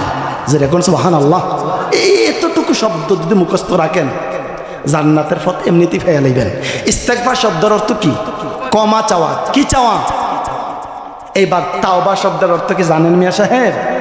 আরবিতে তাবা ইয়াতুবু, আত-তাওবাতু বাবে নাসরা ইয়ানসুরু থেকে, যার অর্থ হচ্ছে আর রুজু, রাজা ইয়ারজিউ, আর রুজু শব্দের অর্থ হচ্ছে ফিরে আসা। তাহলে তাওবা শব্দের অর্থ ফিরে আসা, ইস্তেগফার শব্দের অর্থ ক্ষমা চাওয়া। কথা বুঝতে পারতেছেন? ইস্তেগফার আর তাওবা আসমান আর জমিন পার্থক্য। আর একটু ক্লিয়ার করে বলি, আপনি যখন ক্ষমা চাইবেন আল্লাহর কাছে, আল্লাহ আমাকে মাফ করো, কিন্তু গুনাহ থেকে ফিরে আসলেন না, সুদ খাইতেছেন ক্ষমা চাইতেছেন, ঘুষ খাইতেছেন ক্ষমা চাইতেছেন, চুরি চামারি করতেছেন ক্ষমা চাইতেছেন, মুনাফিকি করতেছেন ক্ষমা চাইতেছেন, এরকম আছে না নাই? আর হযরত আছে না নাই? কিন্তু আপনি এখন পর্যন্ত ইস্তেগফার করতেছেন, তাওবা করেন নাই। হুজুর তাওবা কিভাবে করব? আপনি যখন সুদ জীবনের জন্য ছেড়ে দেবেন, আল্লাহর দিকে ফিরে আসবেন, ঘুষ চিরজীবনের জন্য ছেড়ে দেবেন, আল্লাহর দিকে ফিরে আসবেন, চুরি চামারি বাটফারি মুনাফিকি একবারে ছেড়ে দিবেন, আল্লাহর দিকে ফিরে আসবেন। এই যে ছেড়ে দিলেন, ফিরে আসলেন, এইটার নাম তাওবা। আর যদি আপনি চুরিও করেন, বাটফারি করেন, সুদ খান, ঘুষ খান, আর ইস্তেগফার করেন, আল্লাহ বলেন এই রকম ডাল চাল পাকানো কিছুরই মার্কা তাওবা আমি আল্লাহ কিয়ামত পর্যন্ত কবুল করব না।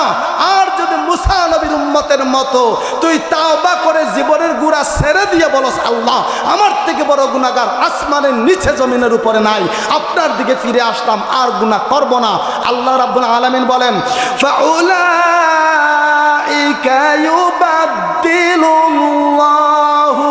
সাইয়্যাতিহিম হাসানাত। আল্লাহ বলেন ফাউলাইকা, ও রাসূল এই সমস্ত তাওবাকারীদেরকে বলুন, ইউবাদদিলুল্লাহ, বাদদালা ইউবাদদিলু আত-তাবদিল, বাবে তাফঈল থেকে অর্থ হচ্ছে পরিবর্তন করে দেওয়া, বদলাইয়া দেওয়া। আপনারা জানেন বাইরের দেশের টাকা বাংলাদেশে এনে বস্তা ভরা টাকা নিয়ে হাঁটলে এই টাকা কেউ নেবে না, জোরে করে ঠিক কিনা? এটা অচল, চলবে না। মানি এক্সচেঞ্জারে যাইয়া এই টাকা যদি আপনি বাংলাদেশি টাকায় বদলাইয়া আনেন তাহলে আপনি কোটিপতি, জোরে করে ঠিক কিনা? আল্লাহ রাব্বুল আলামিন বলেন গুনাহগাররা যখন পাহাড় পরিমাণ গুনাহ নিয়া আমি আল্লাহর দরবারে বলবে, আল্লাহ আপনার নবী রাহমাতুল লিল আলামিনের ওসিলায় আমার তাওবাকে কবুল করুন, আর এই গুনার মধ্যে হাত লাগাবো না। আল্লাহ বললেন আমার বন্ধুর উম্মতের গুনাহকে আমি আল্লাহ মাফ করে দেই, সাথে সাথে ওই 10, 20, 30, 40 বছরের গুনাহের জায়গাটা খালি হয়ে গেল। মাফ করার পর ওই জায়গাটাকে আমি আল্লাহ আমার পক্ষ থেকে নেকি দ্বারা লেবেল করে দেই, জুরে কোন সুবহানাল্লাহ। হাসরের মাঠ যেদিন কায়েম হবে, জৈনপুর এলাকার মানুষ একজন দেখবে গরু চোরা এখানে উঠতেছে, মুরগি চোরা, হাত চোরা, সুদ ঘুষ করে, আল্লাহ হেতের ডাইনে বামে এত নেকি দেখা যায়, এই যে 10-5 বছর 10-20 বছর সুদ ঘুষ খাইছিল, এগুলো কই? আল্লাহ বলেন বান্দারে এগুলো দেখছিলে যখন দরজা বন্ধ করে শর্ত সাপেক্ষে তাওবা করেছিল তখন মাফ করে দিয়েছি আমি আল্লাহ, ওইটা তো দেখোস নাই, আমি মাফ কইরা দিয়া ওই কালি জায়গাটা নেকি দিয়া ভরে দিছি, যেন হাসরের মাঠে আমার বন্ধুর উম্মত লজ্জিত না হয়, জোরে কন্যা সুবহানাল্লাহ। তাহলে তাওবাটা করবেন এইভাবে, গুনাহ ছাড়বেন, আল্লাহর পথ ধরবেন, আবার গুনাহও চলবে, তাওবাও চলবে। এইরকম বাটফারি তাওবা আমার আল্লাহ কিন্তু কবুল করবে না। বুকে হাত দিয়ে বলুন এইরকম তাওবা আজ পর্যন্ত কয়জন ব্যক্তি করছেন যে হুজুর আমি গুনাহ ছেড়ে দিয়েছি আর আল্লাহর দিকে ফিরে এসেছি? আমরা এরকম তাওবা করতে পারি না, আল্লাহর কাছে মাফও করাইতে পারি না। আল্লাহ রাব্বুল আলামিন আমাদেরকে যেন তাওবাতুন নাসুহা, পুত পবিত্র বিশুদ্ধ তাওবা করার তৌফিক দান করেন, জোরে কোন আমিন। এবার একটা কথা, হুজুর পরের হক জামাই রাখায় আছে না নাই? আছে না নাই? অন্যের মনে যে কষ্ট দিছে সেইটা কিরকম হইবে বাইরে? এজন্যই তো এটা রাসূল কঠোর ভাষায় বলেছেন, যত পারো ধৈর্য ধরো, অন্য মানুষের মনে অন্যায়ভাবে কষ্ট দিও না। এইটা আল্লাহ মাফ করলেও বান্দা মাফ না করতেও পারে। এজন্য হাসরের মাঠে আল্লাহ বলবেন আমি তোকে মাফ করে দিলাম, যা জান্নাতে চলে যা। যখন রওনা হবে জান্নাতে, সামনে দেখবেন কমরউদ্দিন সমীরউদ্দিন দাঁড়ায় বলবে আল্লাহ হেতের সাথে আমার বোঝাপড়া আছে। কেন? আল্লাহ হেতেরে আপনি মাফ করে দিয়েছেন, আমার কিছু লেনদেন আছে, টাকা পাই। আল্লাহ হেতে আমার কঠোর ভাষায় গালি দিছিল, আল্লাহ তার ক্ষমতার দাফটে আমার অপমান করছিল, একদম খালি হাতে তুই সাতটা খান সাইডটা থাপ্পড় না দিয়া আমি তারা ছাড়তে পারি না। আল্লাহ বলেন তোর মনে যা আছে তা কইরা দে। এরকম সুরস আমার আছে না নাই? এইরকম তাওবা থেকে এইরকম ব্যক্তির হাত থেকে যদি তাওবা করতে চান অতি শীঘ্রই সেই ব্যক্তিকে খুঁজে বের করেন।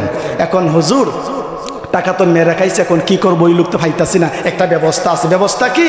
ওই ফাওনাটা ওই ব্যক্তিকে উদ্দেশ্য করে আল্লাহর রাস্তায় দান করে দেন। আপনি সওয়াবের আশা করবেন না, আল্লাহকে বলবেন আল্লাহ হেথের কাছ থেকে 2-4 হাজার টাকা খাইছিলাম, আল্লাহ এখন হেথের তো পাইতাছি না, ওর রুহের মাগফিরাতের জন্য, ওর মা বাবার মাগফিরাতের জন্য টাকাটা আপনার রাস্তায় দান করছি, আমি সব চাই না, কারণ আমি সব চাইলে তো আপনি ফিরাইবেন, যেরকম ঠিক না বাট ভার কইবেন। এখন পর্যন্ত সময় আছে, অন্যের হক আদায় না করে আপনারা কেউ কবরে যাইয়েন না, যেরকম ইনশাআল্লাহ। আর একটা গুরুত্বপূর্ণ কথা, যতক্ষণ পর্যন্ত বান্দা হালাল এবং পবিত্র খাবার না খাবে ওই ব্যক্তির দোয়া আল্লাহ কবুল করবেন না। কথাটা ক্লিয়ার? আমি শেষ দিকে চলে আইতেছি। এখন আপনারা নীরবে নিবৃতে অত্যন্ত গুরুত্বপূর্ণ একটা কথা আপনারা মুখস্থ করেন। আল্লাহ রাব্বুল আলামিন কোরআনুল কারীমের মধ্যে বলেছেন, বিসমিল্লাহির রহমানির রহিম, ইয়া আইয়ুহান নাস কুলু মিম্মা ফিল আরদি হালালান তাইয়্যিবা।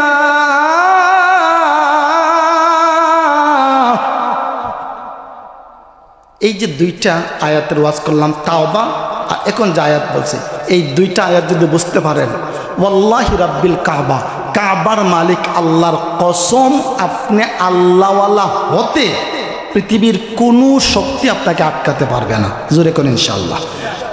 যে ওয়াজটা এখন যে আলোচনা করতেছি, আল্লামা ফুলতলি সাহেব কিবলা প্রত্যেকটা ওয়াজে তার জিন্দগিতে বিদায় বেলায় কথাটা বলতেন। আল্লাহ বলছেন, হে পৃথিবীর মানুষেরা, ইয়া আইয়ুহান নাস, হে পৃথিবীর মানুষেরা, কুলু মিম্মা ফিল আরদি, আকালা ইয়াকুলু, আকলু থেকে কুলু জমার সেগা, মানে তোমরা খাও। আচ্ছা, পৃথিবীতে আমরা যত কষ্ট করি, মাথার গাম পায়ে ফেলাই, খাওয়ার জন্যই তো, জোরে কোন ঠিক না? অনেকে চুরি সামারি বাটফারি মানুষকে হত্যা করে, ডাকাতি করে ফ্যাটের জন্য, জোরে কোন ঠিক না? খাওয়ার জন্য। তবে আশ্চর্যের বিষয়, ওই বাটফারদের ফ্যাট কবরের মাটি ছাড়া আর কিচ্ছু ভরতে পারবে না, জোরে কোন ঠিক না? এই কথাটা আল্লাহ কোরআনে বলছেন। আল্লাহ বলেন, হে পৃথিবীর মানুষ, পৃথিবীতে খাও, তবে হালাল এবং পবিত্র খাবার খাও। এইবার জৈনপুর এলাকার মানুষ 1 মিনিটের জন্য আপনারা মুফতি হয়ে যান। আপনারা বলুন তো দেখি, কদু খাওয়া হালাল না হারাম? যুবকেরা কদু খাওয়া হালাল না হারাম? ভয় পাইতেছে। বোয়াল মাছ খাওয়া হালাল না হারাম? ইলিশ মাছ খাওয়া হালাল না হারাম? গরুর গোস্ত খাওয়া হালাল না হারাম? এইবার ফতোয়াটা আপনারা দেন। যেই গরুর গোস্তটা হালাল, যেই ইলিশ মাছ হালাল, যেই বোয়াল মাছ হালাল, এই হালাল জিনিসগুলো যদি সুদের টাকা, ঘুষের টাকা, জুয়ার টাকা, চুরির টাকা, টেন্ডারবাজির টাকার হয়, ওই হালাল জিনিসগুলো হালাল থাকবে না হারাম হবে? বুকের সকল শক্তি দিয়ে বলুন, হালাল হবে না হারাম হবে? হারাম হবে। কেন? উপার্জনটা হারাম, এজন্য হালাল জিনিসগুলোটা হয়ে গেছে হারাম। এজন্য আল্লাহ বলছেন, হালালান তাইয়্যিবা, হালাল এবং পবিত্র খাবার খাও। এখানে একটা কথা আছে, আল্লাহ যদি শুধু বলতেন তোমরা হালাল খাও, তাহলে সুদ করে বেটা সুদের টাকা দিয়া বড় বোয়াল মাছ খাইছে, মাছটা তো হালাল, যেরকম ঠিক না? বাজার থেকে 4000 টাকা দাম দিয়ে 1 কেজি ইলিশ আনছে, ইলিশটা তো হালাল, যেরকম ঠিক না? বিশাল বড় গরু জবাই করে ঈদের সময়ে জবাই করে বন্টন করে দিচ্ছে, গরুটা তো হালাল, যেরকম ঠিক না?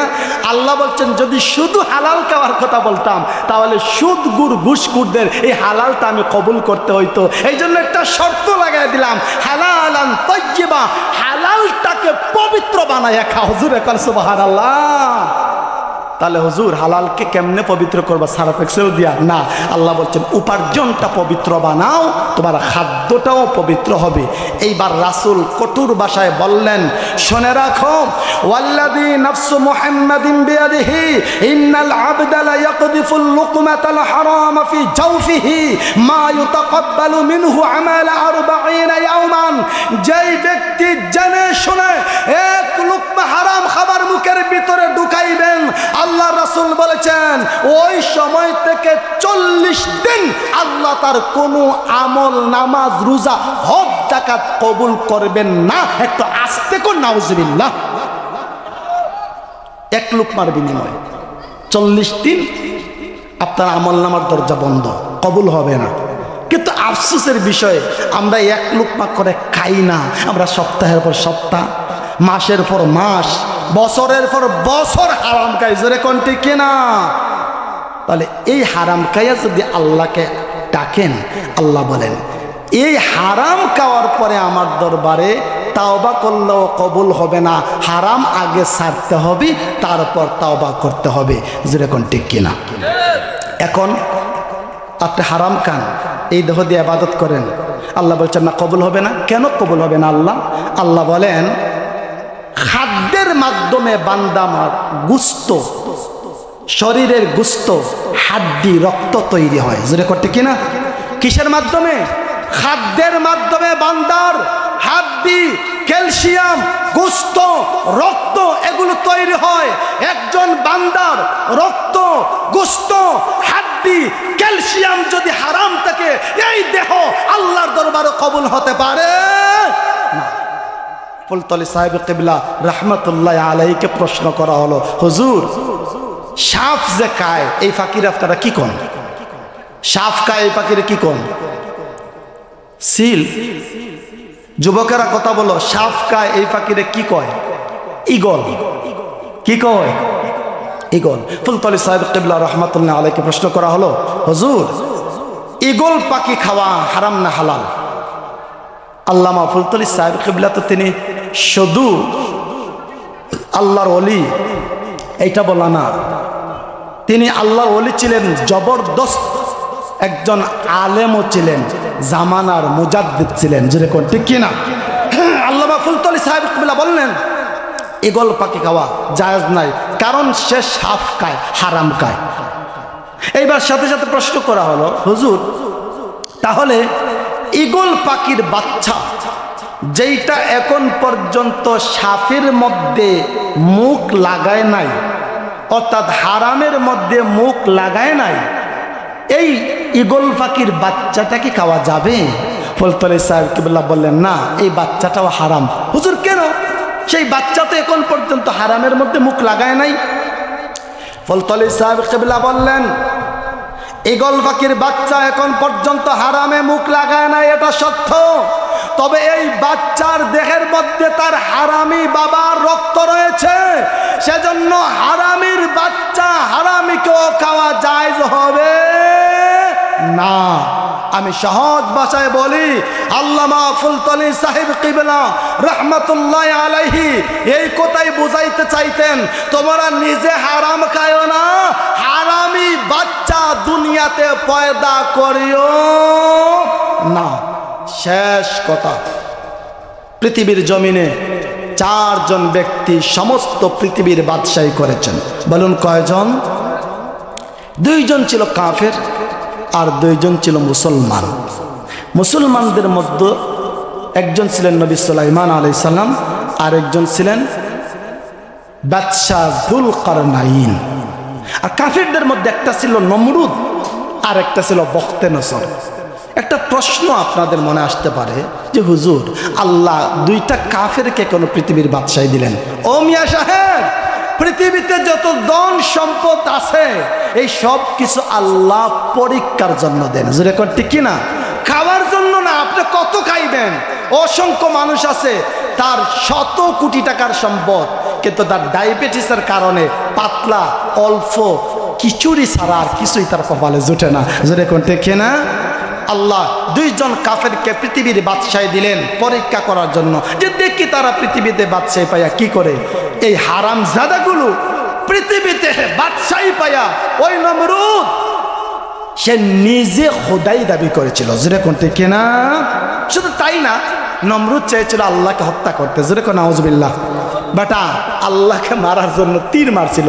আমার আল্লাহ তো মহান, কাফের বলো, মুশরিক বলো, মুনাফিক বলো, মুমিন বলো, কাউকেই কষ্ট দেন না, বেজার করেন না। কারণ আল্লাহ জানেন আমি যেই দিন ধরবো একদম ফেলাস দিয়া ধরবো হাসরের মাঠে। আল্লাহ ফেরেশতাদেরকে বললেন, এতে আমারে মারতে চাইছে, তার তীরের মধ্যে একটু রক্ত লাগাইয়া দাও যাতে তার মনটা একটু শান্তি পায়। জোরে করে আস্তাগফিরুল্লাহ। এবার তীরের মধ্যে রক্ত লাগানো হয়েছে, সে দেখাইলো তার অনুসারীদেরকে, দেখো আল্লাহকে হত্যা করেছে। জোরে করে নাউযুবিল্লাহ। নমরুদ। এবার বখতে নসর সেটা কাফের ছিল, সে কত বড় জালেম ছিল জানেন? মানে স্বৈরাচার বলতে সে স্বৈরাচারিতে একদম সেঞ্চুরি করছিল বখতে নসর। এই ইতিহাসটা আমরা জানি না। সে তৎকালীন আলেমদেরকে বলতো, আমি গত রাত্রে স্বপ্নে কি দেখেছি এটা তুমি বলতে হবে, না বললে তোমাকে হত্যা করা হবে। জোরে করে নাউযুবিল্লাহ। দুইটা ছিল কাফের। তবে এই দুইটা কাফের যে পৃথিবীতে ছিল, আজ পর্যন্ত আমি ছাগলের নাম শুনেছি সল্টু, বল্টু, অনেক মানুষ অনেক ধরনের নাম রাখে। জোরে কোন ঠিক না? ছাগলকে আদর করে মানুষটাকে চলটু বল্টু ডাকে না, কিন্তু আজ পর্যন্ত কোনো ছাগল কিংবা কুত্তার নামও শুনবেন না মানুষ আবু জাহেল আর নমরুদ আর ফেরাউন রাখছে। জোরে কোন ঠিক না? কেন? এই সমস্ত জালিমকে আল্লাহ পৃথিবীতে এত নিকৃষ্ট ঘৃণিত করছেন। আমার বাসায় একজন হিন্দু ডাক্তার আসতো, সে খুব বেশি বেশি আল্লাহ আল্লাহ বলে। তো প্রকৃত অর্থে কাফেরদের কিন্তু পেটের ভিতরে ফেস আছে। তা সে কথায় কথায় বলতো, হুজুর আমাদের এলাকায় এমন একটা লোক আছে, সে ফেরাউনের চেয়ে আরো খারাপ। কার চেয়ে খারাপ? তো ফেরাউনের চেয়ে আরো খারাপ। তাহলে বোঝা গেল কাফেররাও বুঝে ফেরাউন সুবিধার লোক ছিল না। জোরে করতে কিনা? শুধু ফেরাউন নয়, পৃথিবীর প্রত্যেকটা জালেম ওই সুবিধার লোক না। জোরে করতে কিনা? অন্যদিকে আল্লাহ দুইজন মুসলমানকে পৃথিবীর বাদশাহী দাঁড় করলেন। একজন নবী সুলাইমান, সুলাইমান আলাইহিস সালাতু ওয়াস সালাম গোটা পৃথিবীর বাদশাহী পায়া আল্লাহ রাব্বুল আলামিন যিনি দু জাহানের বাদশাহ, তার কুদরতি কদমে মস্তক নত করে দিলেন। জোরে কোন সুবহানাল্লাহ। দুই, আরেকজন ছিলেন বাদশাহ সিকান্দার। আমার মুরব্বী বাবারা আপনারা নাম জানেন বাদশাহ সিকান্দার। যুবকরা সেই নাম তোমাদের কাছে তেমন একটা পরিচিত না, তবে বলি তাকে বই পুস্তকে বলা হয়েছে বাদশাহ সিকান্দার। ইংরেজরা তাকে বলে আলেকজান্ডার। তাওরাত ইনজিলে শায়রেশ কুরাইশ এইভাবে তার নাম আসছে। আর কুরআনে আল্লাহ তার নাম বলেছেন যুলকারনাইন, অর্থাৎ এক নামের মধ্যে দুইটা অর্থ পাওয়া যায়। যেরকম সুবহানাল্লাহ। কেন আল্লাহ এক নামে দুইটা অর্থ দিলেন? তাসনিয়ার সেগা। আল্লাহ কারনাইন রাখলেন এজন্য, একটা তাফসির হচ্ছে তিনি দুশিংওয়ালা বলেছেন আল্লাহ। কেন দুশিংওয়ালা বলছেন? অর্থাৎ তার মা বাবার বংশটা খুব পবিত্র উঁচু পর্যায়ের ছিল, এজন্য আল্লাহ বলছেন কারনাইন। আরেকটা তাফসির হচ্ছে তিনি পৃথিবীর এক প্রান্ত থেকে আরেক প্রান্তের বাদশাহ ছিলেন, এজন্য আল্লাহ যখন ডাকতেন এইভাবে ডাকতেন, ইয়া যাল কারনাইন, হে পৃথিবীর এক প্রান্ত থেকে আরেক প্রান্তের বাদশাহ। একটু জোরে কন্যা সুবহানাল্লাহ। দু জাহানের বাদশাহ যাকে পৃথিবীতে বাদশাহ বলে ডাকতেন, সে কত বড় বাদশাহ ছিল। জোরে কোন আল্লাহু আকবার। সেই বাদশাহ সিকান্দার, বাদশাহ যুলকারনাইন ইন্তিকালের পূর্বে তার অনুসারীদেরকে ওসিয়ত করলেন, হে আমার অনুসারীরা, আমি যখন মারা যাব আমার দুইটা হাত কাপনের উপরে কুলে কবজি পর্যন্ত খোলা রাখবা, এইভাবে উল্টায় রাখবা। তারা বলল, হুজুর কোনোদিন তো দেখলাম না আপনি এরকম কাজ করতে, কোনো মাইয়িতেরও এরকম কোনো ঘটনা ঘটতে দেখলাম না, আপনার বেলায় কেন এরকম করবেন? তিনি বললেন, পৃথিবীতে অনেক রাজা বাদশাহ টাকাওয়ালা পয়সাওয়ালা আসবে, আমি পৃথিবীর বাদশাহ ছিলাম, তারা আমার দুটি হাত দেখে যেন শিক্ষা অর্জন করতে পারে। একজন পৃথিবীর বাদশাহ, পৃথিবীর সমস্ত সম্পদ তার হাতের মুষ্টির ভিতরে থাকার পরেও ইন্তেকালের সময় একদম খালি হাতে কবরে চলে গিয়েছে। মৃত্যুর সময় একটা টাকার সম্পদ তার হাতে করে কবরে নিতে পারে নাই। সেজন্য আমি বলি, তোমার সম্বল ইমানের বল, হিসেব করো পথে শান্তি যদি পেতে চাও। ও মানুষ আমল নিও সাথে রে তোমার সম্বল ইমানের বল, হিসাব করো ওই পথের শান্তি যদি পেতে চাও। ও মানুষ ইমান নিও সাথে সুবহানাল্লাহ ওয়ালহামদুলিল্লাহ